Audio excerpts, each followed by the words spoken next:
மட்டப்பட்ட friends வணக்கம். உண்மையிலே இது ஒரு டென்ஷனான ஒரு வீடியோ தான். அதுக்கு முன்னாடி லைக் பண்ணுங்கள், ஷேர் பண்ணுங்கள், சப்ஸ்கிரைப் பண்ணுங்கள், அவங்க ஃப்ரெண்ட்ஸுக்கும் ரெக்கமெண்ட் பண்ணுங்கள். சரிங்களா? எல்லாருமே பொங்கல் அவங்கவுங்க பொங்கல் வேலையெல்லாம் பார்த்துட்ருக்கோம். நிறைய கோமாளிகள் பொங்கல் வைக்கிறன்ற பேரில் வெறும் பானையை வச்சுக்கின்னு சும்மா ஒரு குச்சி விட்டு கிளப்பிட்டுக்கிறானுங்க. கீழே நெருப்பும் இல்லை, பொங்கலும் இல்லை. இது வார ஃபோட்டோலாம் எடுத்து போட்டுட்ருக்கானுங்க. பத்தாமல் அதுக்கு என்ன சொல்கிறது, இந்த சைடில் ஒரு இஸ்லாமிய சகோதரி, இந்த பக்கம் ஒரு கிறிஸ்தவ சகோதரி சம்மந்தம். இப்போது யாராவது அவங்கவுங்க தமிழ், அதாவது நல்லா தெரிஞ்சுங்களா, இது இந்து பண்டிகையோ இஸ்லாமிய பண்டிகையோ கிறிஸ்துவ பண்டிகையோ இது கிடையாது. இது தமிழர் பண்டிகை பொங்கல்ன்றது. சரிங்களா? எந்த மதமாக இருந்தாலும் தமிழர் பண்டிகை.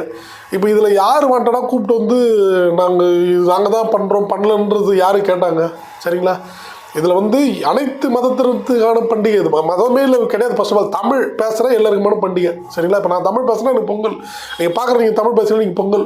நான் இல்லைங்க, நான் சைனீஸ் பேசுகிறேன், ஜப்பனீஸ் பேசுகிறேன், உங்களுக்கு கிடையாது. நீங்கள் கொண்டாடலாம், ஒரு இது கிடையாது. பட் காமனான பண்டிகை அப்படின்னா தமிழர்களுக்கு பொதுவான பண்டிகை இது.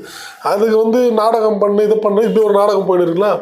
இதை தாண்டி நம்ம வின்னர் படத்தில் ஒரு டைலாக் வரும், தம்பி நான் ஏன் கத்துது அப்படின்னு இவரு கேட்பார் வடிவேலு. அந்த மாதிரி சீமான் ஏன் இப்போ கத்தினுக்கிறாரு எனக்கு ஒன்றும் புரியல. அதாவது அவர் சொல்கிற டாப்பிக்கே நான் வரேன்.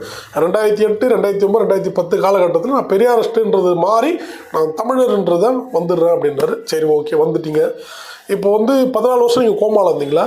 இன்றைக்கி தான் யார் ஒன்று கேட்டது இல்லை. ஒரு ரிப்போர்ட்டர் கேட்குறாரு, இல்லைங்க அன்றைக்கி நீங்கள் பெரியாரிஸ்ட்டு, அப்போ பார்த்தீங்கன்னா அதுக்கும் நீங்கள் பெரியார் தாத்தா, என் தாத்தன் பெரியார், எங்கள் அப்பா பெரியார் இந்த விஜய் டிவியில் பார்த்தீங்கன்னா அந்த இது போடுவாங்க, அந்த கலக்க போவது யார், அதில் அஜெண்டாவே என்ன தெரியுங்களா, அது கீழே உட்காரவங்களுக்கெல்லாம் அங்கே காமெடி, மொக்க காமெடியோ நல்ல காமெடியோ அவங்க எதை பண்ண வேண்டிய தட்டணும். இதுதான் அவங்களுக்கு சொல்லிக் கொடுக்குறது. அது மாதிரி இவருக்கு ஒரு கும்பல் ஒன்று இருக்குது. பெரியார் என் தாத்தா, பெரியார் என்னுடைய அப்பா அப்படின்னு அதுவும் தட்டணுங்க.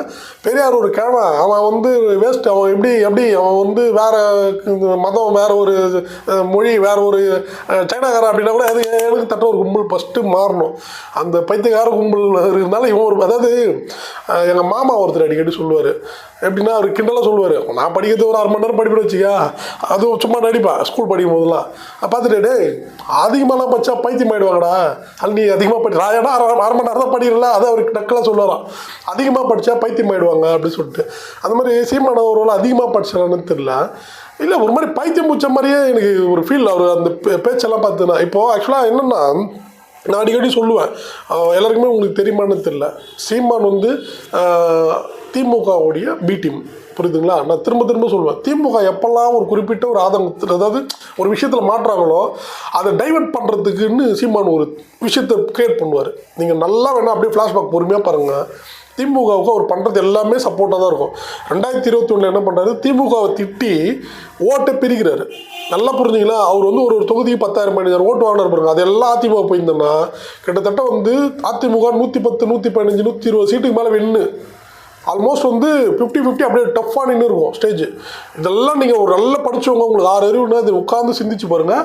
இல்லை இப்போ கூட விக்கிபீடியாவில் போடுங்க, அப்படியே வரும். நம்ம தமிழ்நாடு அசம்பிளி ரிசல்ட்ஸ் அப்படியே மொத்தமாக பாருங்கள். அங்கே நாம் தமிழர் ஓட்டு எவ்வளோ, அங்கே ஏடிஎம்க்கு தோக்குற மார்ஜின் எவ்வளோன்னு பார்த்தீங்கன்னா, ஸோ அங்கே நீங்கள் ஒரு வித்தியாசத்தை கண்டுபிடிக்கலாம் ஒன்று. சரிங்களா? அதாவது இதுதான் அவர் கொடுக்கப்பட்ட அஜெண்டா, புரியுதுங்களா? ஏன்னா இவருக்கு பணம் கிடையாது, படம் கிடையாது, வேறு எதுவுமே கிடையாது. வேறு என்ன பண்ணுறது இவர்? உங்களுக்கே தெரியும், திமுக ஒரு கிரிமினலாக ஒரு வேலை செய்வாங்க. அவங்க எப்படின்னா குறிப்பிட்ட இயக்கங்கள், குறிப்பிட்ட இந்த லெட்டர் பேட் கட்சியெல்லாம் அவங்களுக்கு கூலியாலாம் வச்சுப்பாங்க, அவங்களுக்கு பேமெண்ட்டை கொடுப்பாங்க. இப்போ கூட பார்த்தீங்கன்னா, நீங்கள் யாராவது திமுக ஒரு தலைவர் யாராவது ஒருத்தர் திட்டுமே, திமுகலேருந்தே ஃபஸ்ட்டு பேச்சு வருது. கூட்டணி கட்சியில் யாராவது இந்த ஒரு எம்எல்ஏ 2 எம்எல்ஏ சீட்டில் லெட்டர் பேட் இருப்பாங்களா, அவங்க கொலையில் அவங்க பேசுவாங்க, அவங்க கத்தின்னு வருவாங்க. அப்போவே புரிஞ்சுங்க, இதுக்குன்னே டீமை செட் பண்ணி வச்சுருப்பாங்க. எத்தனையோ இயக்கங்கள் 5 வருஷம் முன்னாடி 4 வருஷம் முன்னாடி போராட்டங்கள் நடத்துச்சு, இன்றைக்கி ஒன்று கூட நடத்தாது. ஏன்னு பார்த்தா இது எல்லாத்துக்குமே திமுக என்ன பண்ணுறாங்க, அவங்களாம் பணம் கொடுத்து நீங்கள் இதெல்லாம் போராட்டம் பண்ணுங்க அப்படின்னு சொல்லிட்டு இந்த மாதிரியான ஒரு கூஸ் பம்ப்ஸை கிரியேட் பண்ணுறது தான் டிஎம்கேயோட வேலைன்றதை இப்போ நல்லா நான் புரிஞ்சுன்னு இருக்கிறேன். இந்த வீடியோ பார்க்குறீங்க கூட இதெல்லாம் உட்காந்து யோசிச்சு அப்படியே ப்ரீவியஸில் நடந்த விஷயம்லாம் பார்த்தீங்கன்னா நீங்களும் தெரிஞ்சுக்கலாம். இப்போ ஒன்றுமே இல்லை. இப்போ பார்த்தீங்கன்னா அண்ணா பல்கலைக்கழகத்தில் ஒரு நடந்த விஷயம், இதை டைவர்ட் பண்ணுறதுக்கு வருங்கால கூட்டணி கட்சி, திமுகவோட வருங்கால கூட்டணி கட்சி பிஜேபி வித்தின் 6 மாதத்தில் நடக்கணும்னா எவ்வளோ வேணாலும் பெட்டிங் வச்சுக்கலாம், இல்லை என்ன வேணாலும் சவால் விட்டுக்கிறேன், நான் ரெடி. சரிங்களா? வித்தின் 6-7 மாதத்துக்குள்ளே வருங்கால கூட்டணி கட்சி பிஜேபி திமுக கூட வருது. ஓகேங்களா? இதுவும் நாம் தமிழர் சீமான் ஆல்ரெடி அவங்க பி டீம் தான். அவர் இப்போ கூட பார்த்தீங்களா, நான் இப்போ அப்படியே ஐயோ நான் கேட்குறேன், இவர் பார்த்தீங்கன்னா இதுக்கு முன்னாடி பெரியார் தாத்தா அதுக்கு 10 பேர் தட்டி கை, அதாவது அவ்வளோ அவங்க ஒரு கூட்டம் தட்டு இருக்காங்க. இப்போ பெரியார் கிழமை, இப்போ பிரபாகரன் தான் எங்கள் அப்பா அப்படின்னு சொல்கிறாரு, இதுக்கும் கை தட்டுறாங்க. நாளைக்கு பிரபாகரன் ஆயுதம் எடுத்து போராடுறதுனால தான் லட்சக்கணக்கான தமிழர் செத்தாங்க. பிரபாகரன் ஒரு முன்னாள் அதாவது அன்னைக்கு இருந்த முன்னாள் பிரதமராக இருந்த ராஜீவ்காந்தி அவர்களை கூட கொல்லும்போது 16-17 தமிழர்கள் அப்பாவி தமிழர்கள் செத்தாங்க. அதனால தான் அவர் இந்தியாவில் தடை செய்யப்பட்டு ஈழ தமிழர்களுக்கும் இடம் கிடைக்காம போச்சு. அதனால் நான் இப்போ உணர்ந்துட்டேன், இப்போ நான் இப்படியா வந்துட்டேன் அப்படின்னு சொன்னால் அதுக்கு கை தட்டுவீங்களா? சொல்லுங்கள். பிரபாகரன்றது ஒரு ஏற்கப்பட்ட தலைவர் தான், எனக்கும் அவரை பிடிக்கும் தான். சரிங்களா? பட் இப்படி நாளைக்கு அவர் மாற்றி சீமான் பேச மாட்டான்றதுன்னா நிச்சயம்.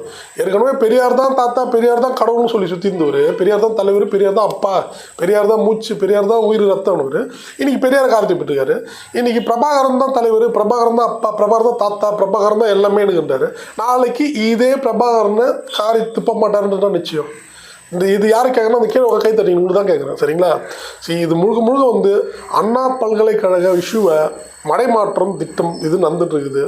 இதுக்கு பார்த்தீங்கன்னா வருங்கால கூட்டணி கட்சி ஏன்னா நல்லா ஏன் பிஜேபி திமுக வரும்போது சொல்கிற கேளுங்க, அங்கே மைனாரிட்டி தான், பிஜேபி மைனாரிட்டி தான் சென்ட்ரல் கவர்மெண்ட். அவங்களுக்கு நிதிஷ்குமார் வெளியே போகிற சுச்சுவேஷனில் இருக்காருன்னும் போது 22க்கு மேலே எம்பி வச்சுட்டு இருக்கக்கூடிய திமுகவுடைய ஆதரவு கண்டிப்பாக வேணும். ஏன்னா இது எல்லாருமே காங்கிரஸ் கூட இருக்கும். திமுக அப்படி கிடையாது, மந்திரி சபை கொடுக்குறேன், எனக்கு உன்னுடைய சில ஃபைல்ஸ் எல்லாம் என்கிட்ட மாட்டிக்கிச்சுன்னா இப்படி மாறிடுவாங்க அவங்க. புரியுதுங்களா?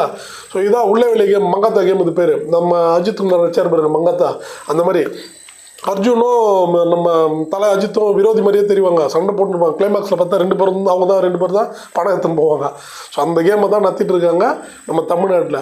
மக்கள் நீங்கள் எக்ஸ்ட்ரா அறிவுலாம் சிந்திக்காதீங்க, குறைஞ்ச அறிவுலாம் சிந்திக்காதீங்க, 6 அறிவுல சிந்திங்க. இப்போ நான் சொன்ன விஷயம்லாம் அப்படியே உங்களுக்கு கரெக்டாக மேட்சஸ் ஆகும் பாருங்கள். இதெல்லாம் நடக்கும், வரதெல்லாம். புரியுதுங்களா? சீமான் திமுக திட்டின்னு தான் இருப்பார், அதுதான் அவருக்கு வருமானம். புரியுதுங்களா? இதுக்கு மேலே எனக்கு என்ன சொல்கிறது தெரியல. யாருமே அந்த அண்ணா பல்கலைக்கழக மேட்டர்லேருந்து டைவர்ட் ஆகாதீங்க. ஏன்னா இப்போ நடந்துட்டு இஷ்யூ அதுக்கு தான் நடக்குது, அதெல்லாம் டைவர்ட் ஆகாதீங்க. எனக்கு தெரிஞ்ச நாலேஜ் படி நான் சொல்கிறது இதுதான். நீங்கள் எப்படி ஏற்றுக்கிறீங்கிறது உங்கள் இஷ்டம். இதில் ஏதாவது சந்தேகங்கள் இருந்தால் நீங்கள் முன்னால் நடந்த தரவுகளும் அடுத்து நடக்கக்கூடிய தரவுகளையும் பார்த்து தெரிஞ்சுங்க. நன்றி, வணக்கம்.